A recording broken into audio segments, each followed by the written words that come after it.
Right now, as you're listening to this, your heart is beating.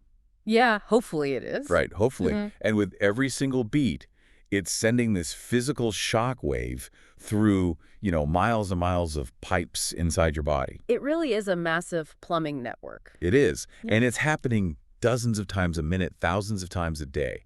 And the crazy thing is, for about 1 in 5 of you listening right now, those invisible shock waves are quietly creating microscopic fractures. Microfractures in the brain, the kidneys, the Yeah. heart. Yeah. Exactly. And the wildest part of all of this, you feel absolutely nothing. It is the ultimate silent phenomenon. I mean, we're just so used to medical issues presenting with really obvious visible symptoms, right? Like you break a bone, it hurts. Exactly. You break a bone, an x-ray shows a jagged white line, and the doctor fixes it. But the sheer mechanical force happening inside our circulatory system, well, it operates completely out of sight. Which brings us to today. Welcome to the Deep Dive. We are taking a massive stack of sources today. Oh, it's a huge stack. So much data. We've got clinical trials, the newly updated 2025 American Heart Association, and American College of Cardiology hypertension guidelines. Plus some really fascinating research on digital therapeutics. Right. And our mission today is to figure out this puzzle of blood pressure. Because, we hear about it constantly. Every time you go to the pharmacy or the doctor, someone wants to wrap that cuff around your arm. Yeah, it's like the universal greeting at the doctor's office. Totally. But today we're looking at exactly how lifestyle factors physically alter those internal pipes. We want to decode the clinical impacts on your health and explore how a device sitting in your pocket right now might just be the key to tracking all of it. It's a completely new paradigm. So I want to start by framing this up. Imagine your cardiovascular system is like a massive city's water grid. I actually think that's the perfect way to visualize it. You have this primary pumping station, the heart, right? And it's responsible for pushing water through this insanely complex branching network of pipes. Your blood vessels. Right, your blood vessels. And they have to reach every single house and apartment in the city. Now, if you crank up the pressure at the main pump, it might actually feel like a good thing at first. Sure, because the water gets up to the penthouse suite of a 100-story building incredibly fast. Exactly. It creates this illusion of high-functioning efficiency. But if you leave that pressure cranked up for a decade, what happens to the infrastructure? The pipes start vibrating. The joints where the pipes connect start to weaken. Right, those little microfractures begin to appear along the walls of the pipes. And the pump itself, because it's working against this immense resistance day in and day out, it has to physically alter its own shape. It grows thick, it gets rigid, it's overworked just to keep the water flowing. And eventually, a pipe somewhere bursts, or the central pump just gives out entirely. And that structural wear and tear is exactly what we are seeing across the population right now. The numbers and the sources are just staggering. They really are. The statistic we're dealing with is that an estimated 120 million adults in the United States alone are walking around with high blood pressure. 120 million. That's a massive chunk of the country. But here's the worst part. Despite all of our medical advancements, only about 20% of those people truly have it under control. Wait, only 20%? So 80% of people diagnosed are just walking around with their pipes taking damage. Exactly. That is a massive disconnect between the science we have and the reality people are experiencing. Why is that gap so big? Well, for decades, the entire approach to this was incredibly reactive. The standard operating procedure was essentially to wait until the pressure in the system was dangerously high. Right, wait for a problem. Yeah, and then just write a prescription for a pill to artificially force the pressure down. But what the sources revealed today is that this archaic, one-size-fits-all paradigm has been completely dismantled. Thank goodness. Right. We're moving toward an approach that is intensely personalized, it's risk-based, and heavily reliant on digital connectivity. So to understand where we're going, we really need to understand where the new baselines are. Because for the longest time, the medical community had a very specific speed limit for this system. The old reliable numbers. Right. If your blood pressure was 140/90, you were told to keep an eye on it, but you were generally considered to be in the safe zone.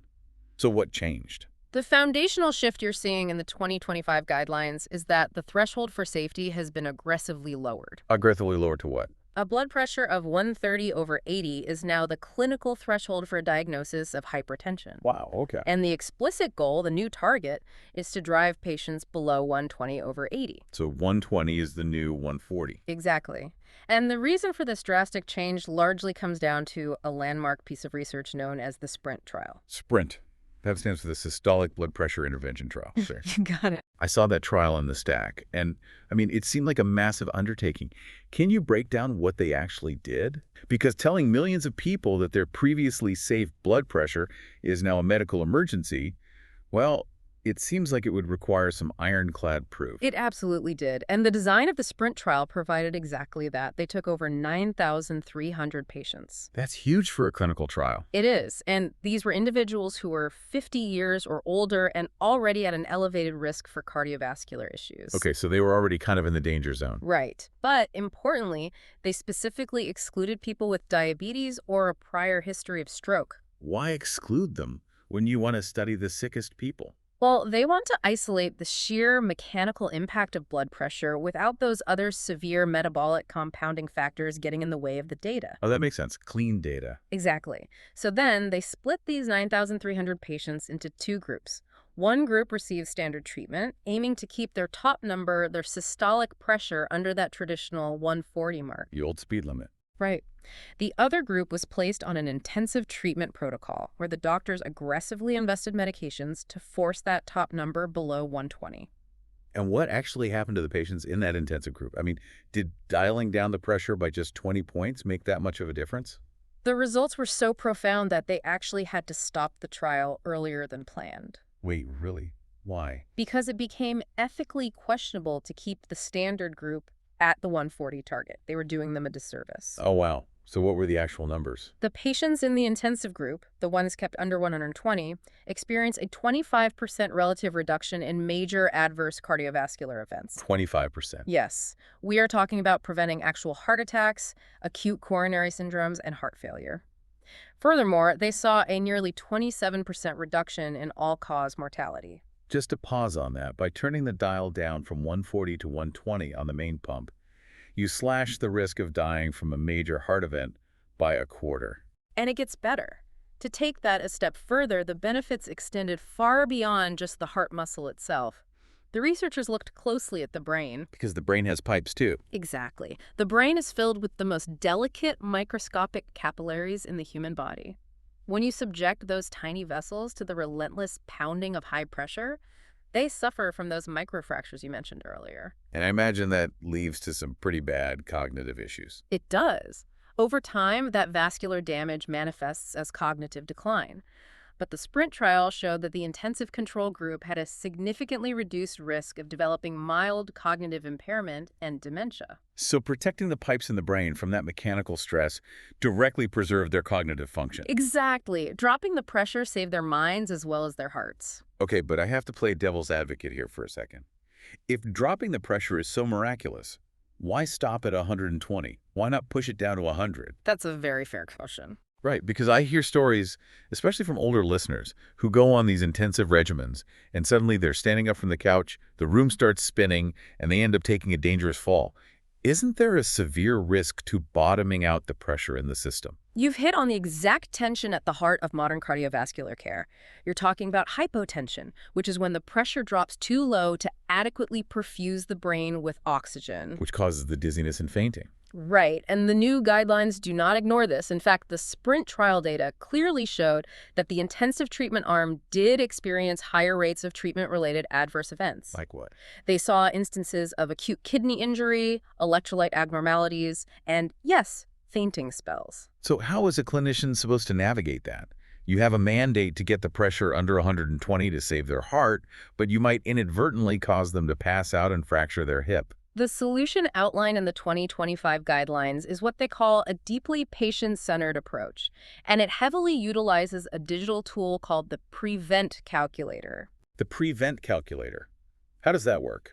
Instead of just looking at the raw blood pressure numbers on a chart and blindly throwing medications at them, the clinician uses this algorithm to calculate a patient's comprehensive 10-year and 30-year total cardiovascular risk. Oh, so it's a much bigger picture. Exactly. Yeah. They factor in age, cholesterol, smoking history, family history, and a bunch of other variables. It sounds like they're weighing the trajectory of the patient's entire life, not just the snapshot of their blood pressure today. Precisely the point.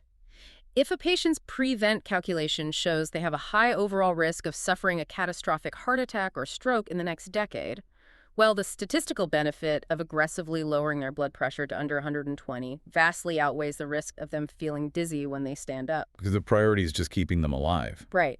However, if their 10-year risk profile is very low, the physician might opt for a much more relaxed, less intensive target.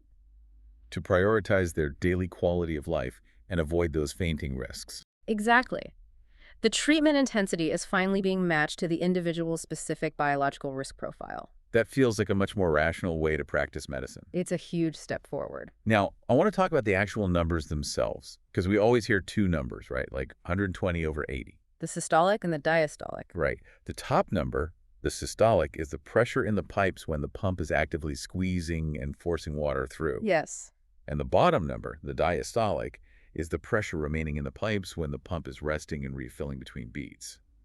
Now, the SPRINT trial focused heavily on the systolic. Is that top number universally more dangerous?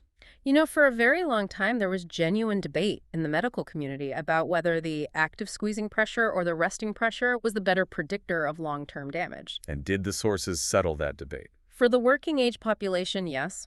The sources we reviewed, particularly a massive 8-year occupational cohort study, have put a lot of that debate to rest. I was looking at that study. They tracked over 12,000 workers for almost a decade. What did they find when they separated out the top number from the bottom number? They isolated a condition called isolated systolic hypertension. Isolated systolic. So that means only the top number is bad. Correct. This occurs when a patient's top number is elevated above the normal range, but their bottom number is perfectly fine. The data revealed that this isolated top-heavy pressure was the absolute dominant driver of clinical strokes and myocardial infarctions. Heart attacks. Heart attacks. The numbers on that were terrifying, if I remember correctly. The hazard ratio for someone with isolated systolic hypertension was nearly 6.8. Which is astronomical in clinical terms. Yeah, that means they were nearly 7 times more likely to suffer a major cardiovascular event compared to a person with normal pressure, just from that top number being high. And even more concerning was the data on prehypertension in this category. Even if their top number was just slightly elevated, not even full-blown hypertension, yet it still tripled their risk of a major event. Tripled, just from being slightly over the line. Yes. It definitively proves that the mechanical stress of that peak systolic pressure, that initial violent hammer strike of blood rushing into the arterial tree, is what causes the vascular lining to tear and fail over time. So the resting pressure between beats matters, but it's the strike of the hammer that actually breaks the pipe. That's a perfect way to summarize it. That makes total sense mechanically. But here's where the research gets incredibly weird, and it completely shifted my understanding of how we even measure this. Oh, the central pressure data. Yes, because we are so focused on the pressure reading from that cuff they strap to your arm. But it turns out the pressure in your arm isn't always the pressure that your heart is actually experiencing. This is perhaps one of the most vital distinctions in modern cardiology. The difference between peripheral blood pressure and central blood pressure. I want to dig into the spironolactone trial from our sources because it illustrates this perfectly. It's a fascinating study. The researchers took a group of about 300 patients whose blood pressure was deemed controlled. Like if you wrapped a standard cuff around their bicep, they passed with flying colors. They looked totally healthy on paper. Right. But then the researchers used specialized diagnostic equipment to measure the central systolic pressure. Where exactly are they measuring that? Central pressure is the measurement taken right at the aortic root. The aorta is the massive primary pipe that exits the heart.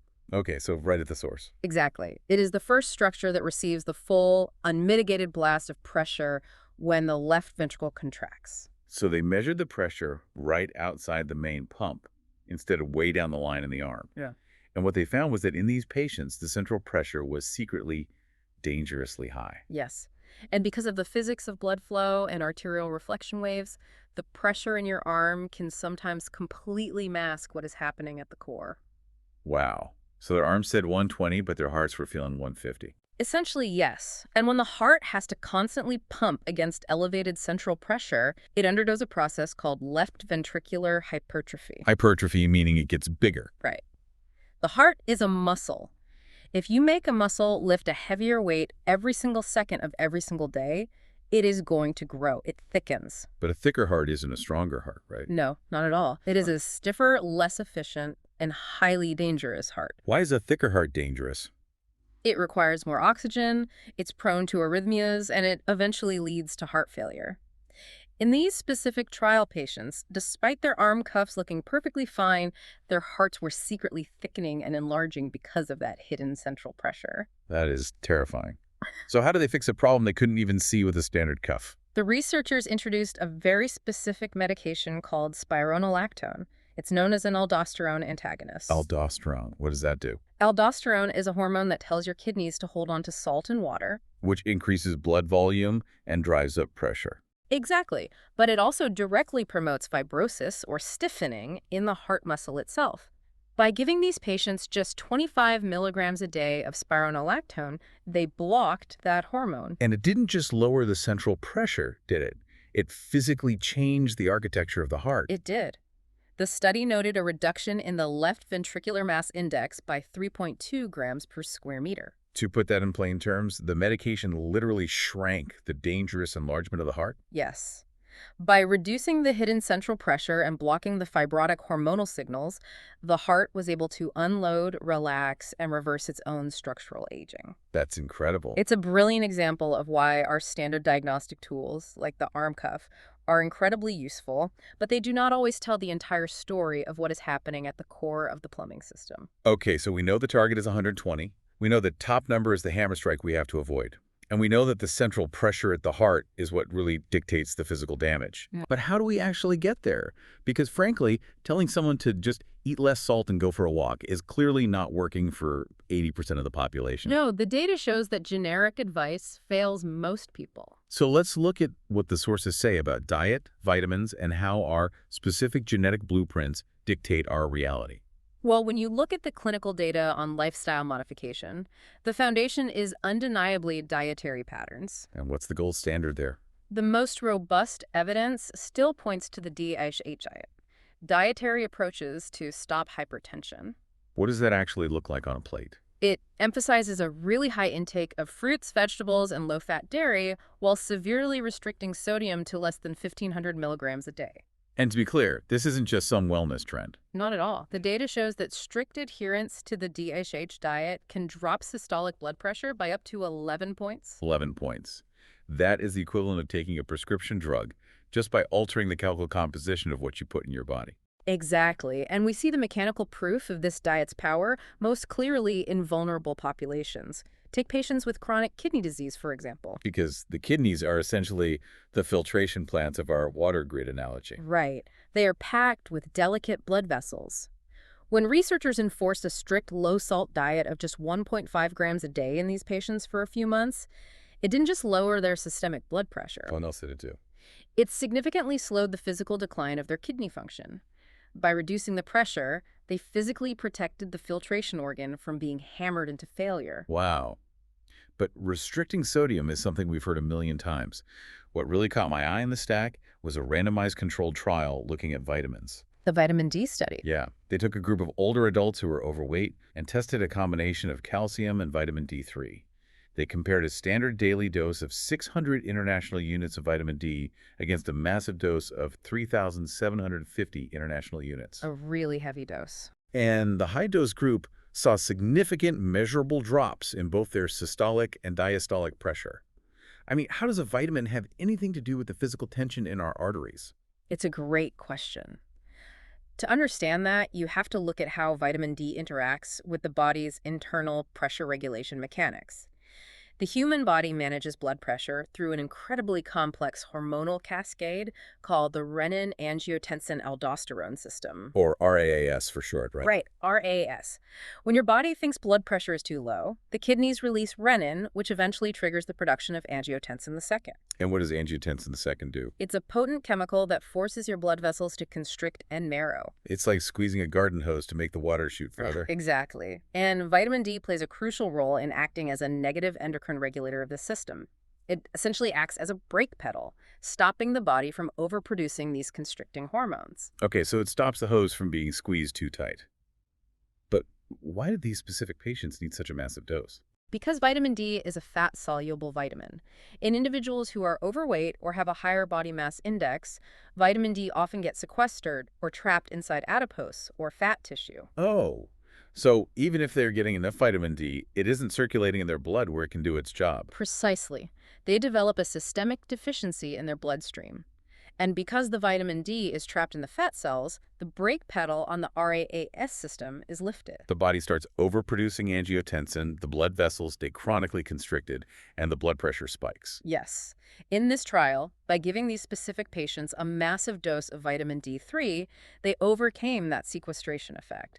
They flooded the system, re-engaged the brake pedal, and allowed the blood vessels to finally dilate and relax. That is fascinating. It's not just about removing the bad inputs like salt, it's about recognizing a metabolic bottleneck and providing the exact molecular tool the body needs to fix its own regulatory system. Which is why personalization is the future of treatment. Which brings me perfectly to the idea of individual blueprints. Because not everyone responds to salt the same way, and not everyone needs massive doses of vitamin D. This is where we cross over into the science of gene-environment interactions, often abbreviated as GXE. Gene-environment interactions. Yes. We're moving past the idea that there is one perfect diet for all humans and realizing that your specific DNA completely dictates your cardiovascular response to your lifestyle. I love this concept. Think of your DNA as the architectural blueprint for your body. Okay, I like where this is going. Your diet, your exercise, your stress levels, those are the construction workers. Usually the workers just build whatever the blueprint says. But sometimes, because of very specific genetic typos or quirks in the blueprint, the workers misread the instructions and built something totally different. That is a brilliant analogy. And the cohort studies we reviewed, like the HNT3 study and the massive UK biobank data, have allowed us to map these exact collisions. Let's start with salt. Okay, hit me. The public health message is that salt is universally dangerous for blood pressure. But genetically, that isn't entirely true. The data reveals that certain individuals possess a specific polygenic risk score that renders their kidneys hypersensitive to sodium. So for a normal person, a salty meal might temporarily bump their pressure, but their kidneys just flush it out. Right. No long-term harm done. But for individuals with this specific high-risk genetic profile, consuming salt doesn't just cause a temporary spike. Their kidneys are genetically predisposed to hold onto that sodium violently. Which draws excess water into the bloodstream. Exactly, drastically increasing the volume and pressure in the closed system. For these people, salting their food exponentially drives up their long-term risk of incident chronic kidney disease. Their genetic blueprint acts as an amplifier for the damage. So for them, salt really is poison. Yes. We see another wild example of this with alcohol. There is a specific gene variant called ALDH2, which a lot of people know because it causes something called Oriental Flushing Syndrome. The mechanics of that variant are incredible. How so? Well, when you consume alcohol, your body has to metabolize it. It first breaks it down into a highly toxic compound called acetaldehyde. Okay, toxic byproduct, got it. In a typical person, an enzyme called aldehyde dehydrogenase quickly steps in and converts that toxic byproduct into something harmless. But individuals with the ALDH2 variant have a severe deficiency in that specific enzyme. They literally lack the chemical tool to clean up the toxic mess. Yes. So when they drink, that toxic acetaldehyde rapidly builds up in their bloodstream, and that buildup triggers an intense physiological stress response. What does that look like? Their blood vessels dilate uncontrollably in the face and neck, which causes the visible flushing. But simultaneously, their sympathetic nervous system goes into overdrive, causing severe systemic spikes in their blood pressure. Wow. If you take two people and give them the exact same glass of wine, The person with the ALDH2 variant will experience a cardiovascular stress event that the other person entirely avoids. The environment is identical, but the biological reality is wildly different. Precisely. I want to look at one more of these because it just blew my mind. It involves how we process fats and calories. The sources detail a gene variant called COMT-Val158-MET. Rattle off the science on this one. What does COMT actually do? The COMT gene is essentially the waste management system for catecholamines in your body. Catecholamines. They're stress hormones and neurotransmitters like adrenaline and dopamine. When you experience stress, your body floods with adrenaline to raise your blood pressure and prepare you for action. Fight or flight. Right. When the stress is over, the COMT gene produces the enzymes that degrade and clear out that adrenaline so your system can return to baseline. Okay, so what happens if you have this specific MET variant of the gene? Individuals with this variant have a much slower, less efficient version of that enzyme. It takes them longer to clear adrenaline out of their system. Oh, I see where this is going. Now, here is where the environment interacts with it. The data shows that if a person with this specific variant consumes a diet that is excessively high in total energy, meaning a consistently high-calorie diet, their systolic blood pressure rises significantly more than a person without the variant eating those same high calories. Wait, why does eating too much food keep their adrenaline high? Because a massive influx of calories, especially from processed sources, is a metabolic stressor. It triggers a mild sympathetic nervous system response. So your body releases a little adrenaline just to deal with a huge meal. Exactly. In a normal person, the adrenaline spikes slightly and is quickly cleared away. Yeah. But in the person with the COMT variant, their waste management system is slow. The adrenaline lingers. Their body gets stuck in a chronic state of low-grade, high-pressure stress, simply because they're over-consuming calories. Yes. It's unbelievable. It means the future of treating this isn't just handing out a generic food pyramid poster. It is precision nutrition. It really is. We are going to reach a point where your doctor swabs your cheek, sequences your DNA, and says, okay, based on your CYP4F2 variant, you need to be eating a massive amount of omega-3 fatty acids to lower your pressure, but absolutely zero alcohol, because your body turns it into pure cardiovascular stress. We are definitively moving away from broad population-level guessing and moving toward highly individualized, mechanistic medicine. It's about time. But, we must remember that diet and chemical inputs are only half of the lifestyle equation. Right, the plumbing structure itself. The molecular environment is altered by what we eat, but the physical architecture of our plumbing system, the flexibility and resilience of the blood vessels themselves, is dictated by how we move. Which brings us to physical activity. Now, I want to warn the listener right now, you might want to rethink your gym routine after this. This data always shocks people. Because if you ask a doctor how to lower your blood pressure, 99 times out of 100, they will tell you to get on a treadmill. They will quote the standard guideline, 150 to 300 minutes of moderate aerobic cardio a week. Go jog, go swim, ride a bike. Right. But our sources included a massive network meta-analysis. They looked at 270 randomized controlled trials encompassing over 15,000 patients. And the data proved that the absolute best exercise for lowering resting blood pressure is not running a 5K. No, it isn't. It is static isometric exercise. Yes. Isometric exercise involves contracting a muscle and holding it in a fixed position without moving the surrounding joints. We're talking about wall squats, planks, or sustained grip strength exercises. Okay, I have to push back on this because it sounds completely counterintuitive. When I run, my heart is pounding, I'm sweating, I feel my cardiovascular system working to its absolute maximum.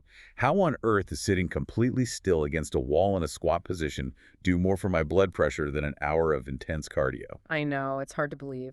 But it comes down to a brilliant, localized mechanical manipulation of your blood vessels. Localized mechanical manipulation. Okay, break that down for my legs during a wall squat. When you go for a run, your muscles are rhythmically contracting and relaxing.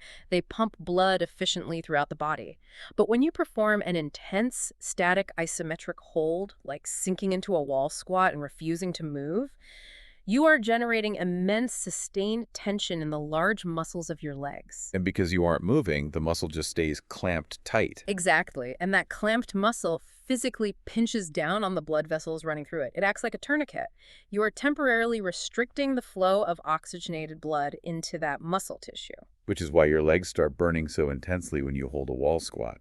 The muscle is literally suffocating. Yes, you are inducing a state of localized hypoxia. The muscle cells, desperate for energy, start churning out metabolic byproducts like lactic acid and adenosine. And how does the body respond to that? Your nervous system senses this crisis and screams at your heart to push harder, to force blood into the legs. But as long as you hold that squat, the muscle tension acts as a physical barrier. The pressure builds and builds behind the clamp. So what happens when you finally stand up and break the hold? This is where the magic happens. The moment you release that static tension, the physical barrier is removed. All of that built-up, highly pressurized blood violently rushes back into the previously starved vascular beds in your legs.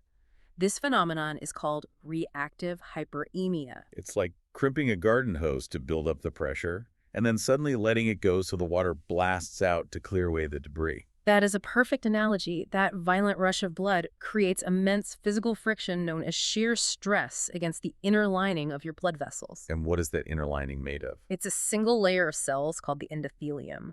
The endothelial cells are physically deformed by this rush of blood, and in response to that mechanical stretch, they panic and dump massive quantities of a molecule called nitric oxide into the surrounding tissue. Nitric oxide, that's the holy grail of cardiovascular health, right? Yeah. It is the most potent vasodilator in the human body.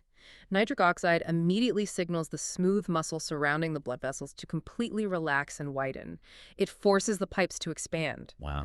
By performing these intense static holds, you are essentially biohacking your endothelial cells. You're training them to produce massive surges of nitric oxide, which systematically dilates your entire arterial network. Okay, so what were the actual results in the meta-analysis? The data showed that performing static isometric exercises just 3 times a week for 8 weeks dropped systolic blood pressure by nearly 7 points. 7 points. People take daily prescription medications with a huge list of side effects to get a 7-point drop. And you can achieve it by sitting against a wall until your legs shake for a few minutes a week. It's astonishing how effective it is. And the implications of this go so far beyond just lowering a number on a chart. It ties directly into some of the most cutting-edge research in our stack regarding cardiovascular anti-aging therapies. The paradigm is really shifting here. We're moving away from viewing blood pressure management as simply preventing a pipe from bursting. What are we viewing it as now? When we use targeted tools like isometric exercise, precision diets, or advanced pharmacology, we are actually engaging in cellular rejuvenation. We are fighting the biological hallmarks of aging. I really want to unpack that. Yeah. How does lowering the physical pressure of the blood equate to stopping the aging process of the cells? Think about the cellular environment of someone with chronic high blood pressure. Their arterial walls are under constant pounding physical trauma. Right, the hammer strikes. To survive that trauma, the body has to adapt, and it adapts poorly. It undergoes epigenetic alterations. The mechanical stress literally turns off the genes responsible for tissue repair and turns on genes that promote chronic inflammation. That sounds like a recipe for disaster. It gets worse. To stop the pipes from rupturing under the pressure, the body replaces the flexible, youthful elastin fibers in the blood vessels with rigid, tough collagen. The pipes literally calcify and turn to stone. Yes, that is arterial stiffness, and it's a primary driver of vascular aging. But the damage goes deeper into the cells themselves. How deep? The chronic stress of high pressure suppresses a vital biological process called autophagy. Autophagy. I've heard that buzzword. What is it? Autophagy is the cell's internal recycling program. It is how a cell identifies damaged proteins, broken mitochondria, and cellular garbage, engulfs them, and breaks them down for spare parts. It's the street sweepers of the cellular city. Exactly. When blood pressure is chronically high, the street sweepers go on strike. Cellular garbage builds up, oxidative stress skyrockets, and the cells age rapidly and die. Okay, but what happens when we fix the pressure? When we forcefully lower the blood pressure, whether through the nitric oxide rush of a wall squat or the hormonal blockade of spironolactone, we remove that chronic mechanical trauma. The epigenetic markers begin to reset. So the body stops laying down that rigid collagen. And crucially, autophagy is reactivated. The cells begin clearing out the garbage again. Effectively managing blood pressure is, quite literally, reverse engineering the biological age of your circulatory system. It makes the daily habit of taking your medication or doing your exercise feel so much more profound. You aren't just doing chores for your health, you are actively turning back the clock on your vascular system. It's an incredibly empowering way to view it. But let's be realistic here for a minute. For a massive percentage of the population, Doing the wall squats and eating the DAH diet is not going to be enough. Sadly, no. If you have a severe genetic predisposition, or if you are older and your arteries are already significantly stiffened, lifestyle changes alone won't get you below that 120 target. This is where clinical medical management has to step in. Absolutely. And our sources show that the healthcare system is finally waking up and overhauling how it treats this. And this brings us face to face with one of the most frustrating realities of modern medicine. I have a serious question about this. Why is it that so many people go to their primary care doctor, they get diagnosed with high blood pressure, they are prescribed a generic pill, they come back for a checkup 6 months later, their pressure is still dangerously high, and nothing happens? It's incredibly common. The doctor just nods, writes a refill for the exact same pill, and says, well, try to cut back on the salt. Why are millions of people stuck in this loop of ineffective care? What you're describing is a well-documented systemic failure known as clinical inertia. Clinical inertia, meaning things just stay at rest. Exactly. It's defined as the failure of healthcare providers to initiate or intensify therapy when therapeutic goals are clearly not being met. Why does it happen, though? Do doctors just not care? No, it is rarely a lack of care. It is a byproduct of an overwhelmed system. I mean, Okay. think about it. A primary care physician has about 15 minutes to see a patient, review their chart, discuss 5 different complaints, and make a decision. That's a lot of pressure. And there is a fear of inducing side effects if they increase a dosage. There's the persistent hope that the patient will finally adopt lifestyle changes by the next visit. Oh, the old, I'll eat better next month promise. Right. And there is also the phenomenon of white coat hypertension. Where the doctor assumes the reading is only high because the patient is nervous in the clinic. Exactly. All of these factors create a paralyzing friction.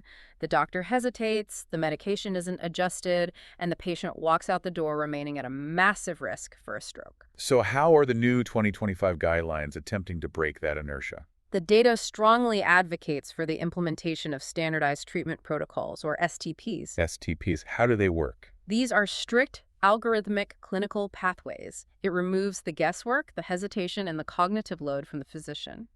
If the patient's blood pressure is X, you prescribe Y. If they return and it has not dropped below the target, you immediately escalate to Z. So there's no debating, no waiting for lifestyle changes to magically occur. Exactly. A massive meta-analysis we reviewed, looking at nearly 60,000 primary care patients, showed that implementing these strict STPs boosted successful blood pressure control rates from a dismal 24% to over 57%. That is a staggering improvement just from enforcing a checklist. It really is. And what exactly are these new algorithmic protocols prescribing? Because historically, the protocol was to give a patient a high dose of a single drug.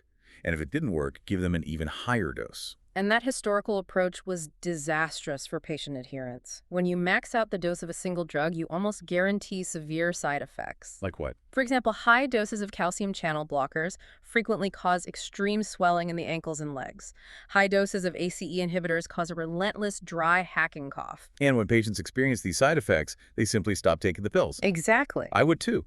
So what is the new strategy to avoid that? The 2025 guidelines strongly push for the use of single pill combinations, or SPCs, particularly as the initial therapy for patients with stage 2 hypertension. So what's an SPC? Instead of a massive dose of one drug, the pharmaceutical companies formulate a single pill that contains 2 or even 3 different classes of blood pressure medications, but at very low doses. Interesting. What is the biological advantage of mixing them up like that? It creates a synergistic attack on the body's pressure systems. High blood pressure is a multi-headed monster. It is driven by kidney retention, arterial constriction, and heart rate. So if you only attack one head... The body often compensates and raises the pressure through another pathway. Ah, sneaky. But with a single pill combination, you might deliver a low dose of a diuretic to flush out fluid, combined with a low dose of an angiotensin blocker to relax the blood vessels, combined with a low dose of a calcium channel blocker to reduce the force of the heart's contraction. You are dismantling the pressure system from 3 different angles simultaneously. Exactly. The physiological drop in pressure is profound. And because the individual doses of the 3 chemicals are so low, they rarely trigger the severe side effects associated with max-dose monotherapy. And I imagine, from a psychological standpoint, the patient only has to remember to swallow 1 pill every morning rather than managing a complex pharmacy on their kitchen counter. Which is huge. Adherence skyrockets. Okay, but what happens when a patient is doing absolutely everything right? They are holding their wall squats, they are adhering to the DSH diet, they are taking a single pill combination with 3 different medications in it, and their blood pressure is still dangerously high. That is the clinical definition of resistant hypertension. These are the most vulnerable, high-risk patients in the system, and historically, doctors were essentially out of options for them. That's a scary place to be. It is, but this is where the sources get truly futuristic. The 2025 guidelines have officially introduced a physical surgical intervention for the systemic chemical issue, endovascular ultrasound renal denervation. Endovascular ultrasound renal denervation. I read the summary of the Radiance clinical trials on this, and honestly, it reads like science fiction. Explain to me how a surgeon fixes a blood pressure problem inside the kidneys. To understand this, you have to understand that the kidneys are constantly talking to the brain. The kidneys are the primary pressure sensors of the water grid. Okay, so they monitor the flow. Right. If they sense a drop in pressure, they send emergency signals up the spinal cord to the brain, telling the brain to fire up the sympathetic nervous system, constrict all the blood vessels, and raise the pressure to keep the organs alive. So the kidneys have a direct emergency line to the brain. Yes, through a dense network of sympathetic nerves that wrap tightly around the outside of the renal arteries, which are the main pipes feeding the kidneys. And what goes wrong in these resistant patients? In patients with resistant hypertension, this communication network is fundamentally broken. The nerves are hyperactive, the kidneys are constantly erroneously screaming at the brain that the pressure is too low, forcing the brain to keep the pressure dangerously high. And no amount of medication can break this neural feedback loop. Exactly. So how do you silence the screaming? A specialized cardiologist threads a tiny, flexible catheter up through the vascular system until it's parked directly inside the renal artery. The tip of this catheter is equipped with a transducer that emits high-frequency ultrasound energy. Ultrasound, like what they use to look at babies. Similar technology, but vastly more intense and focused. The ultrasound energy passes entirely through the wall of the artery without damaging it and hits the hyperactive sympathetic nerves wrapped around the outside. The acoustic energy heats up and physically ablates or burns away the nerve endings. They are surgically severing the faulty communication line. Precisely. By ablating the nerves, they physically disconnect the screaming kidney from the brain. And what happens when the brain stops getting those panic signals? The sympathetic nervous system finally powers down, the blood vessels relax, and the blood pressure plummets. And this is now an officially recommended procedure. The 2025 guidelines have introduced renal denervation as a Class II adjunctive option for patients with resistant hypertension. It requires deep, shared decision-making between the physician and the patient, but it offers a profound mechanical solution for people who have failed every pharmacological option available. It is absolutely mind-blowing that we can use acoustic energy to burn away nerves and fix a blood pressure issue. It's incredible innovation. But what I found equally fascinating in the sources is that the future of treating this disease isn't just happening in million-dollar surgical suites.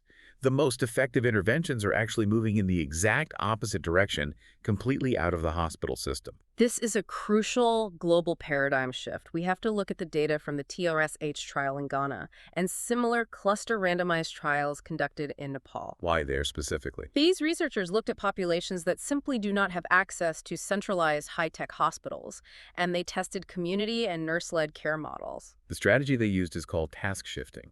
Explain how that works. Well, in traditional Western medicine, diagnosing and adjusting medications is a task strictly reserved for highly credentialed physicians in a clinical setting. Right. You have to see the doctor. Task shifting takes that authority and shifts it down to trained local community nurses. In these trials, nurses were empowered not just to check blood pressure and offer diet advice, but to actually titrate and prescribe the blood pressure medications right there in the villages, in community centers, or even in patients' homes. You are entirely bypassing the clinical bottleneck. And the numbers they achieved were unbelievable. They were staggering. In the TSSH trial in Ghana, the group managed by community nurses saw a 20.4 millimeter of mercury drop in their systolic blood pressure. 20.4. And the trial in Nepal saw an 18.7 point drop. Those drops are larger than what we see in massive multi-million-dollar pharmaceutical trials. They are, and it proves a fundamental truth about chronic disease management. Access, trust, and consistency will almost always trump highly specialized, infrequent clinical interventions. Because if you move the care out of the intimidating centralized hospital and into the community where people actually live and work. You eliminate the friction of travel, time off work, and clinical anxiety. You achieve continuous, relentless care. And if the future of management is continuous care in the community, it begs the question, what is the ultimate community? What do you mean? Well, what is the one thing that is with you constantly, observing your habits, tracking your location, and managing your schedule?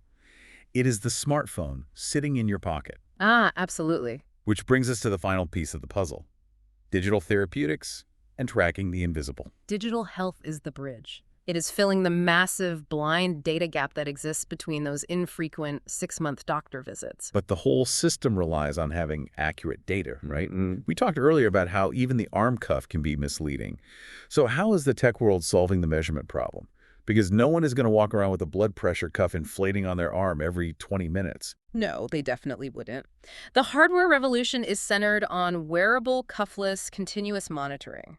We're talking about smartwatches, rings, and biometric patches. And how do they measure blood pressure without physically squeezing the arm? They rely on advanced physics, primarily two technologies: photoplethysmography, or PPG, and pulse transit time, PTT. Okay, break down the physics for me. How does a watch know my blood pressure using light? PPG uses tiny optical sensors on the back of the watch. They shine a specific wavelength of light into the microvascular bed of the skin on your wrist. Okay, shining light into the skin. Right. And with every heartbeat, a fresh volume of blood surges into those tiny vessels.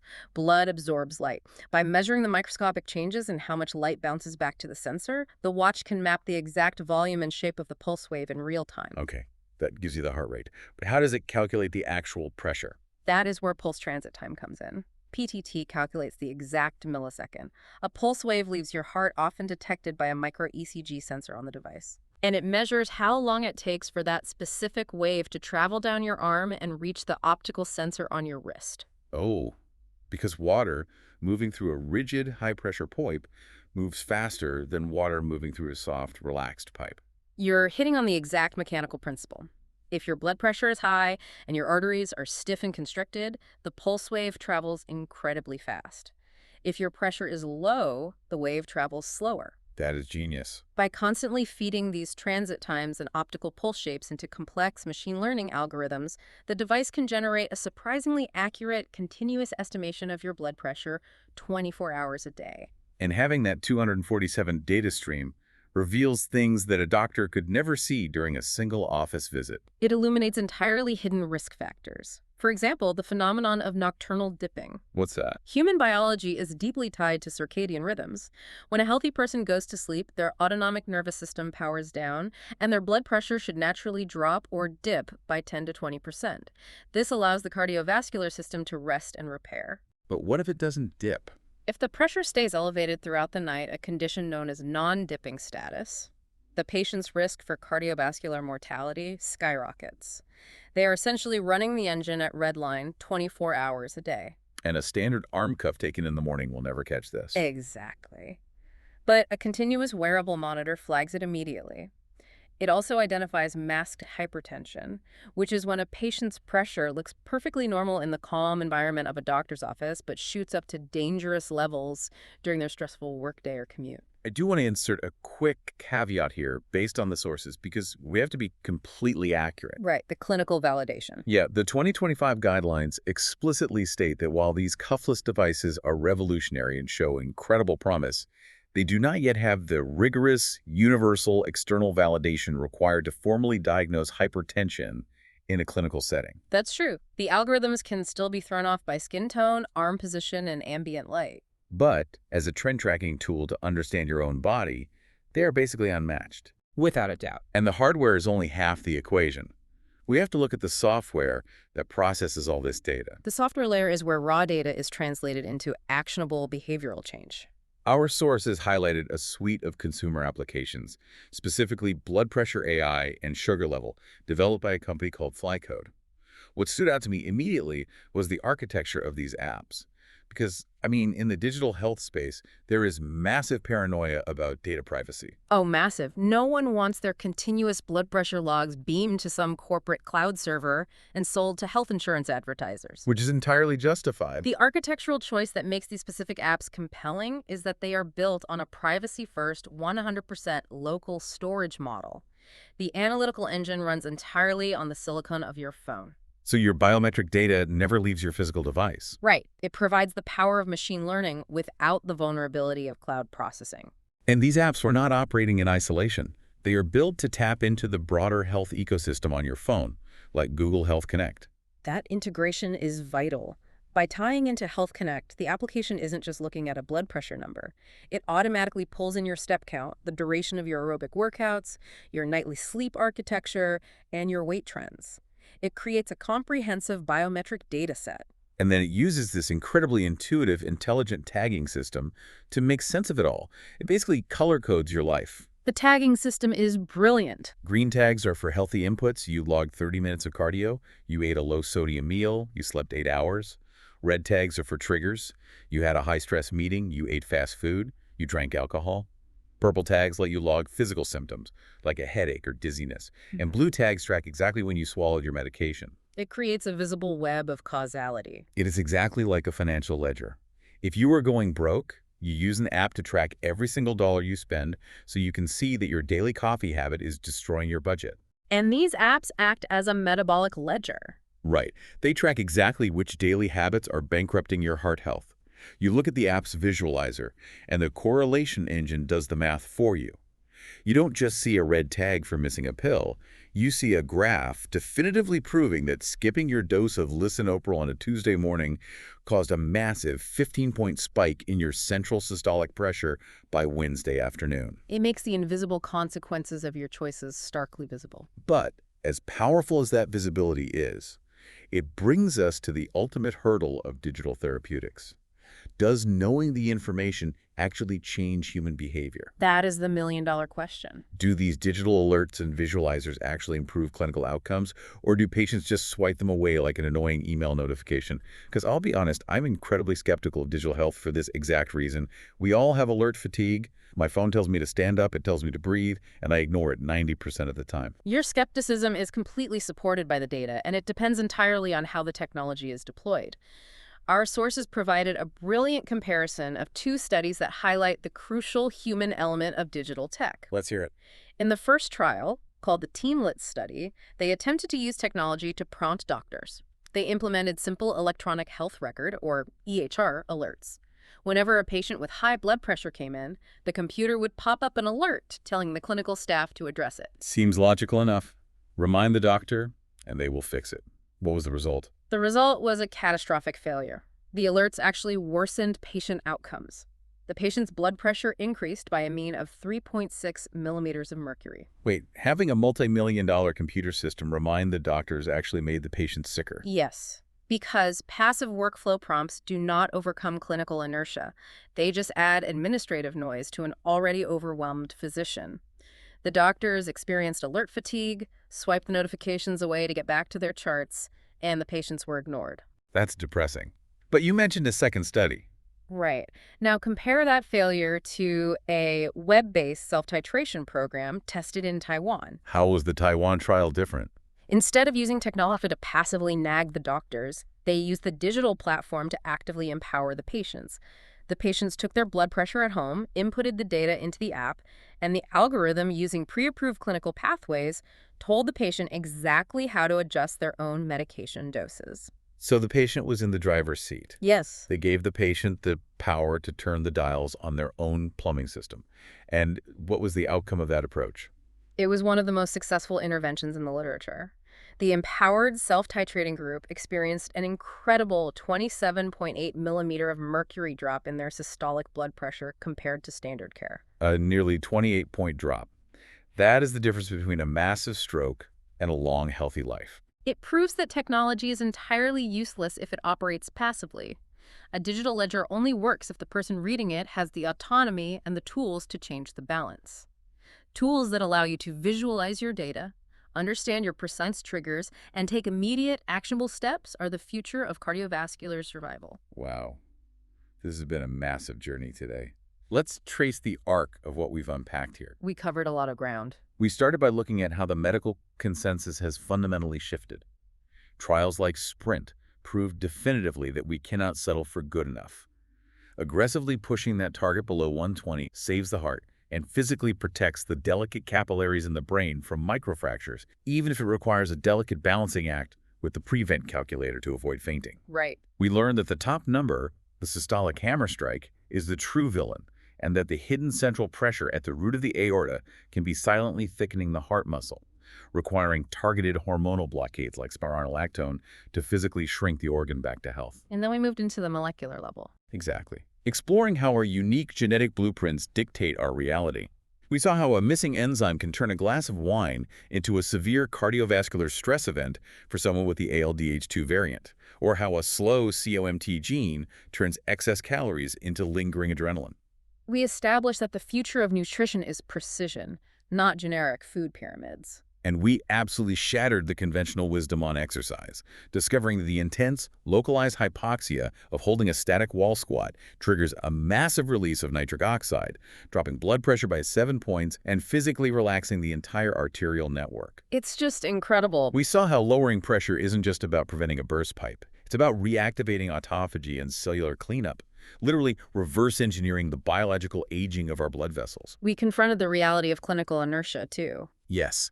And how standardized treatment protocols and single-pill combinations are finally giving doctors the tools to attack the disease from multiple angles without overwhelming the patient with side effects. We explored the futuristic surgical precision of using high-frequency ultrasound to ablate hyperactive nerves in the kidney. Well, for generations, we have been conditioned to view hypertension simply as a chronic disease. We view it as an inevitable failure of the body that just happens to us as we get older, something we have to begrudgingly manage with a daily pill while we slowly decline. But based on everything we've read today, how should we actually be viewing it? What if we stop viewing it as a disease entirely? Exactly. What if we start viewing high blood pressure as a highly precise, measurable mismatch between our ancient genetic blueprints and our modern environment? Our cardiovascular systems were designed to hunt, forage, and rest. They were not built to sit in traffic, consume ultra-processed sodium, endure chronic psychological stress, and metabolize chemical toxins. High blood pressure is not your body failing. It is your body's alarm bell ringing, desperately trying to keep the system functioning in a toxic environment. But the incredible news is that we now have the decoder ring, with cuffless digital sensors mapping our circadian rhythms, with genomic sequencing identifying our specific dietary kryptonite, and with a deep biomechanical understanding of how to use physical tension to release nitric oxide, we are no longer passive victims managing a decline. We have the precise tools to resolve the mismatch. We have the power to actively recalibrate the system and reverse engineer our own cardiovascular aging. I love that framing so much. We aren't managing a disease. We are resolving a mismatch. So your marching orders are clear. Get a cuff, check your central pressure if you can, and start logging your data. Figure out what your unique genetic triggers are. And if you are feeling brave, find a wall and sink into a static squat for a few minutes. Your endothelial cells will thank you for the rush of nitric oxide. Until next time, remember to maintain the pipes, protect the central pump, and keep diving deep.